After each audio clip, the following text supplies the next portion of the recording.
There's a certain terror you feel when putting yourself out into the world for everybody else to judge. And that's the same kind of fear that you feel whenever you're starting a business, because the reality is anything you're selling yourself. You're selling something that you care about, or something that you promote, or something that people can look back at and go, this was what she recommended to me, or he recommended to me. And there's a little bit of fear involved in that particular process, because you don't want people to come back at you saying, well, you're inferior. Well, you told me to do something, I did it, and then my life is worse. And while there are some people who don't necessarily care about the people that they're working with, that's probably not the kind of person you want to be, especially if you want to be successful. Because you want to be the kind of person that people can rely on, that they can come back to and be like, you know what, you really changed my life. You improved my situation in some way, and I'm so grateful to you. Like, I would follow you anywhere type of mentality. And I've had a couple people tell me, because I tend to have kind of a religious following, where they're like, well, don't start a cult. And I'm like, well, in all honesty, even if I could start a cult, I wouldn't, because that's a whole lot of responsibility. I now have to take care of so many people, and I have a hard enough time just making sure that I'm doing okay. And now I've got 2 babies and a husband, that's enough. I don't need any more responsibility. So I don't think there's any worry about me starting a cult.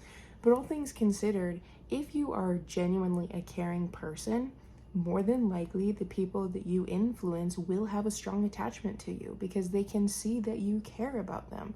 They can see that you're genuine.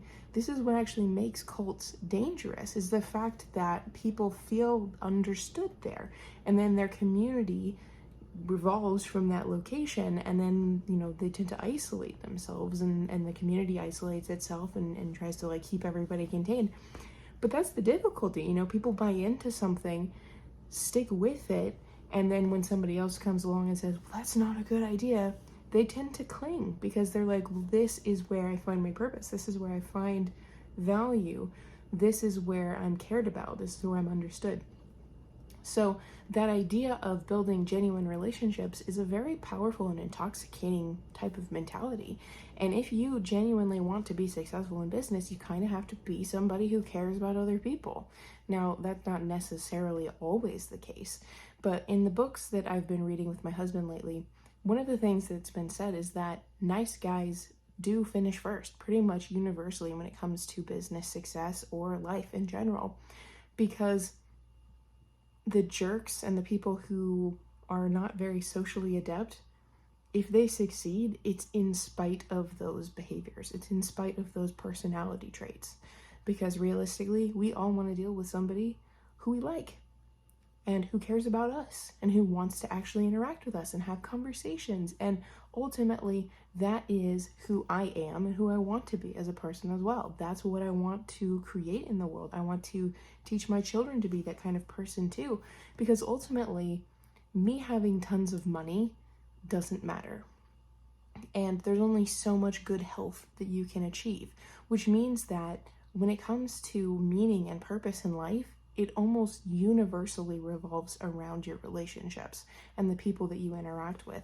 So it's really important that you understand that, and that you realize that your pursuit of money over everything else is not benefiting you.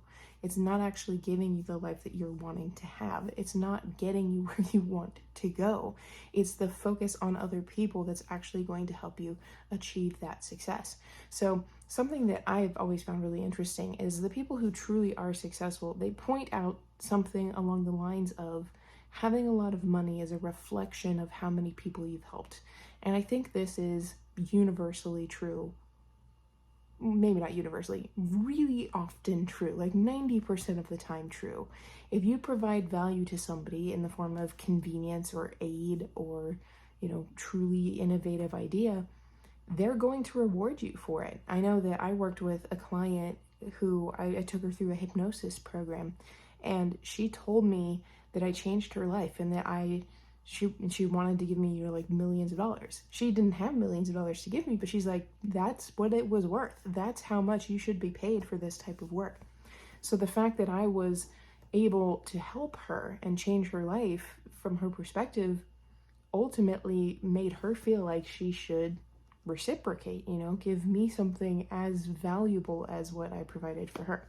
Now, I don't necessarily look at my hypnotic skill and go, yes, I'm totally going to pursue that, because ultimately I haven't had all that many clients, and it's not really the job that I want to do. It's still self-employment. I'm still having to spend my time making money rather than having a system in place that can build it, or that I can build at one time and then it can kind of replicate on its own. So that's not the business model I necessarily want to go with, but the general idea behind it, that I'm helping somebody else achieve something in their life or attain something or be better, that is what we should be aiming at. That's what everybody who goes into business should be aiming at. And that's, I think, what people actually want, despite what they may think in the moment. We get so focused on the money. We get so focused on, I need cash now. And the reality is that focus is going to lead you astray so many times. I know that for me, trying out so many different business models, I learned through a lot of trial and error that most business models are not for me, because they require so much of my time. Being an ads manager for other people requires me to dedicate hours of my life to helping them achieve proper copywriting for their emails, for their ads, for their products, for their landing pages. I mean, there's just so much personal work involved in that, which isn't a bad thing. It's just not what I want to do with my time. So most people are going to fall into that same category if they're pursuing just money, because they're looking for the fastest way to get the most money, which I think is great. More power to you if you can find something that's really effective. But so often what happens is we think something's going to be fast, and it winds up being very time consuming, extremely expensive, and doesn't give us the results that we're looking for, because we're searching for this magic pill or magic button that isn't really there. So the truth is, you need to look long term at a business model before you can make a decision about which path to follow. I like the network marketing model. It's an extremely effective model. It's very well proven. The company I work with is like 60 years old. It's got an A+ rating with the Better Business Association or whatever. Those things are very powerful, and the fact that it's literally designed to be scaled out, I think, is tremendously beneficial. What other businesses are like that? You kind of have to build something up ridiculously high all by yourself otherwise. With a network marketing business, it's kind of this idea of we all succeed together, and that's beautiful, and that's exactly what we should be doing.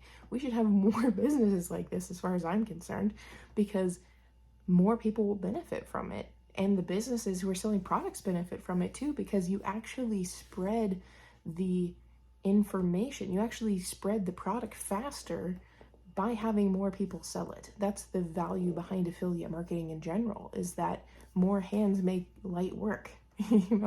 So with the network marketing model, it's better for the company, it's better for the sellers, and better for everybody that they bring into it. And that's what I like about it, and that's why I've chosen this particular model. And what makes it even cooler is that it literally is the business of helping other people, because you're helping people with the products that you sell, but you're also helping people by helping them find a way to create financial stability for themselves and for their family.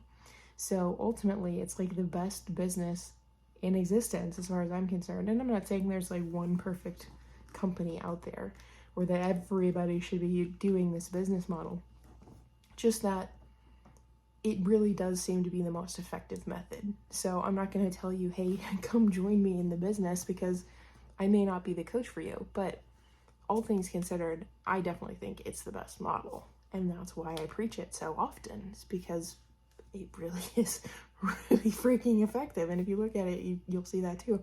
But if you want to help people, that's a really good way to go about it, because you're literally going into the realm of, I will help you achieve business success as I achieve my own, which is just great.